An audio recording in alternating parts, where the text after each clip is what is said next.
look at that. It's our logo, done by Michael Philippi. Wow. Gosh knows what is going on. I like the way they always do the charges towards you. So this is a different podcast than usual. It's actually our emergency podcast.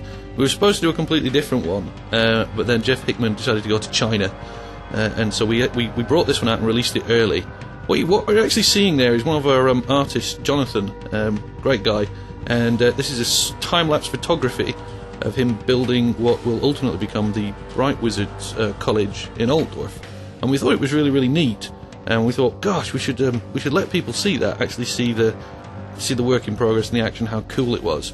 There's one drawback, which is when you get about 1 minute 20 seconds into it, you go, does it actually do anything else, this? Or is he really just going to paint that entire tower?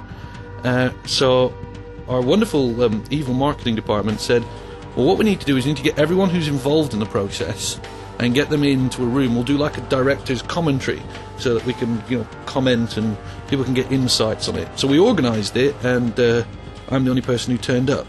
So that's laughing from the sound. So the entire director's commentary comprises of me filling in for the bits where I pretend I'm an artist and pretend I'm the art director, and the guy's putting this. It's quite nice, isn't it? Putting this together. So what this is one of the key features of Altdorf. Now, Altdorf's one of our big cities, the Empire City. It's absolutely immense and cool, obviously.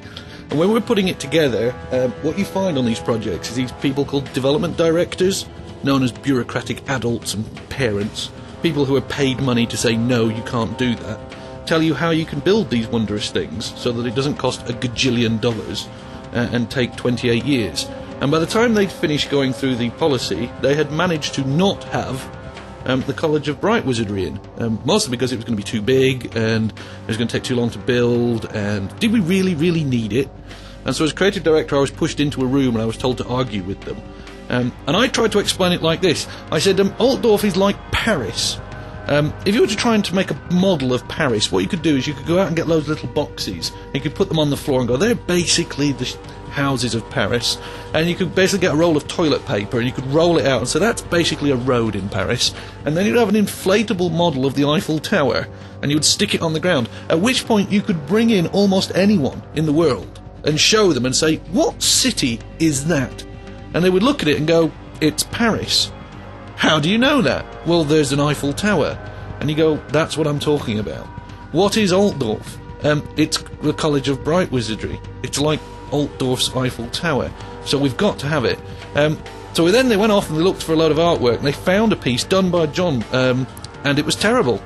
It was an awful piece of artwork because Jonathan had to knock it out in like 10 minutes and did it all in straight lines, some grey background. It was done really early on and had been chucked in a folder. And they said, well, we could build this. And I said, no, it's a great big thing that spouts lava and is cool. So I was given the happy task of going up to see John and explaining to him that his original picture was in fact pathetic, and could he dig deeper. And he was so happy that he didn't talk to me for 48 hours, and when he did open his mouth to talk about me, he basically just swore or threatened to do violence to me. And then he sat down, and what I always like to think is if you go back to the beginning of this and you see all that really quick bit where he paints really quickly, I imagine that Jonathan was just running through his head vicious swear words and stabbing actions with his stylus, and imagining that he was poking it into my skull and going, I don't like him. In fact, I can do my painted John impression. I don't like a guy, and then he made me redraw it, and then it was cool, and I don't want to draw it again, and I hate him, I'm going to draw really hard, and he sort of talks like that. He doesn't really, but it's the closest I can get.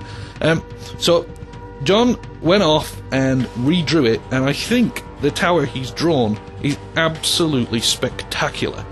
I mean, it's tremendous. It's a shame you can't see the original one, because the difference between what he originally drew and this one is so great that even though I had to go through 48 hours of effectively not meeting him in a car park for fear of having my arms broken, he's done something that I think he could be truly proud of. So he shipped it off to Games Workshop, and it's a good example of what we have to do with the IP, because the tower itself looks it's never particularly been drawn, no one really knows what it looks like, and there was all these sort of things that it's supposed to have, and we said, this is what we've done. And Games Workshop had a good look at it, and it went up to the highest powers, and they came back and they said, that's fantastic, which it is. Not bad, eh? Go back and watch it again.